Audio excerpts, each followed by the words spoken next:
unicorns of the sea! They're a real thing and they make me so excited that I might pee myself a little bit.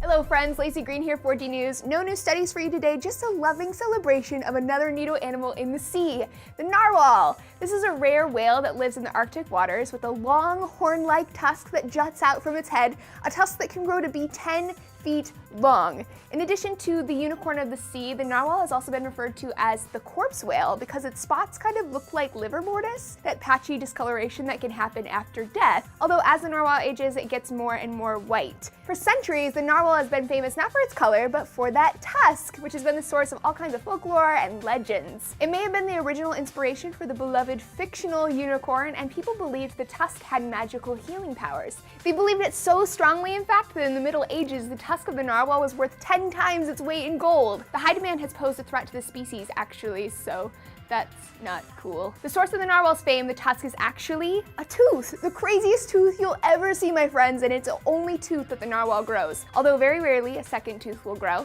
The tooth is grown by most males and only about 15% of the females. It grows directly through the whale's upper lip and spirals to the left. Always to the left, possibly because it helps maintain a more durable structure. And it's not super hard either. The tusk is bendy. It can bend about a foot in any direction. What's interesting about the narwhal's tooth is that its anatomy is basically an inside-out version of a human tooth. While humans have the hard stuff on the outside, protecting the soft sensory tissue on the inside, the narwhal has the hard stuff on the inside with the sensitive layers on the outside. Now there's a reason for the madness. The sensitive layer is covered with millions of tiny holes which act as a sophisticated sensor for the whale. These holes lead to nerves which allow the narwhal to sense the water pressure, temperature, how salty it is. Good things to have for survival, which is why it's not clear why female narwhals are less likely to have one. The function of the tusk is still being studied because they're pretty mysterious creatures that are hard for scientists to observe. The scientific consensus at this point is that the tusk is a sexual trait, kind of like a lion's mane.